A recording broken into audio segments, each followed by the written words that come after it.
I invited 2 members of MBA, an advertising agency, to a secret location to propose an unusual task.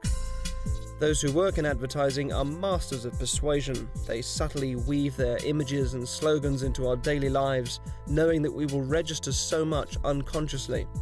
And then we walk into a supermarket and feel a sense of familiarity with a product we think we've never heard of. Millions of pounds a year are spent on it. It's brilliantly calculated, and we all fall for it. So I thought I'd turn the tables on the advertising experts. Thank you for joining us, gentlemen. Tony, yes? Yes, that's right. And Martin? Yeah. Hi, I'm Darren. Let me get down to explaining exactly what I want you to do. Imagine that I'm opening a chain of stores selling a product, something I have a particular interest in. Your task is to come up with a poster advertising that store. And that poster must include the company name, whatever you decide that may be. It must include a strapline, some sort of slogan, and some kind of logo as well, some kind of visual image. Sure. Now the idea is you've only got half an hour to do this, so you've got to really work with your first instinct. So at the moment, you've got no idea what you're going to do, correct? No. Excellent. I'm also going to give you this. I've had a few design ideas of my own. Okay. I want to leave this untouched. We'll come back to that later. All right? Are there any questions? What's the product? What's the product? Very good question. Passion of mine since I was a toddler. It's a chain of taxidermy stores. Ooh. Let me pop the pussycat on the envelope so it remains untouched. You have half an hour, gentlemen. Good luck. Great, thanks. Right, let's go for it. Get stuffed as a start.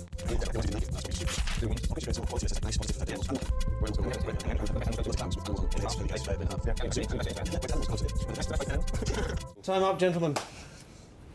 I Okay. can't wait to see what you've done. Come and show me. Okay.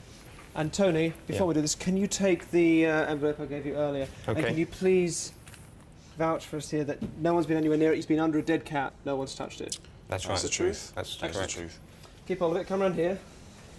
Now, before we have a look at it, just tell me, what was it like? We started off thinking about the name. We thought that was probably Yeah, the best thing to the do. starting point. Sure. And then take it from there, really. We banged out a load of ones that were probably completely stupid, and then got down to the ones that were slightly stupid, and then we kind of, that went back Yeah. and forth for a bit, and then kind of got something we liked and developed Yeah. it.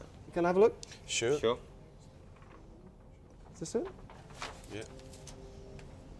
That's fantastic. it's a bear with a lyre.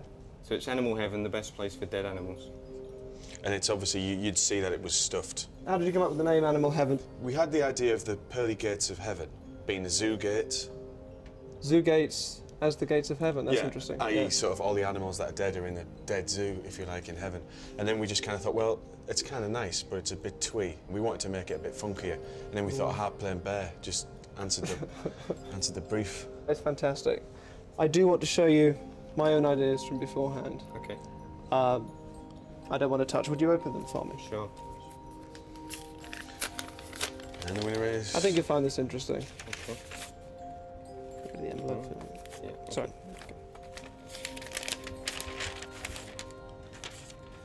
Well, All right. Not a million miles away. Let me put this up there. Hang on to that.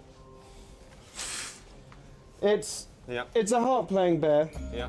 God. You've gone for these angel wings here. Were you thinking of angel wings or bird wings? Yeah, well, Yeah. they were kind of a combination. You do them a lot better than me. This was the same thing. I was thinking angel wings there. You've got animal heaven. I got creature heaven. Yeah. So We're the you're best. a bit off there then. A bit off there. Where the best dead animals go. Could you put blessed place for dead animals? Very similar. I had the idea of a zoo gate on there. It was hard to We leave didn't, out. we didn't overload It it. was hard to leave out, but it was just a bit too much. Can I see your other the other one you were talking Yeah, about? put Is it it- yeah. down. Yeah, it's just before there. Is yeah. it very different? Well, Well, it's just the gates. yeah. Oh, gentlemen, please.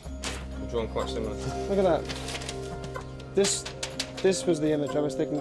I've done it there in the background because this to me was the more striking image. And interestingly, you abandoned this for this one. This was Yeah. obviously But clear in your mind. the first bear I drew looks exactly like that one, actually. It did, yeah. The first bear you drew. Yeah, First bear on the shall I show hand, you yeah. on the nose? Show me. like that, Show me. What have we got? Well, this is scary, really. Oh, look at that. Look at that. You got the cloud. You got the blue. I think I'm quite cynical, and when I saw the bear and I saw a cloud, first of all, from behind the paper, I thought, hang on, he's close here, and then when we saw the rest of it, I kind couldn't believe it. I immediately thought, oh, I'm gutted. I could see that it was folded, and I just saw the bear's foot hanging over the cloud of the harp. Yeah. And I just thought, oh, I can't believe it. Yeah. You know, it was And gutted. how embarrassing. But now I think, oh, fantastic. You know, I'm over the moon. I mean, you know, obviously we're pleased for him, you know. Yeah. But, you know, Yeah, he's. It's as long as, you know, if he comes out of this looking good, then that's, you know, that's always the main thing. To see how we did it, watch their taxi journey again.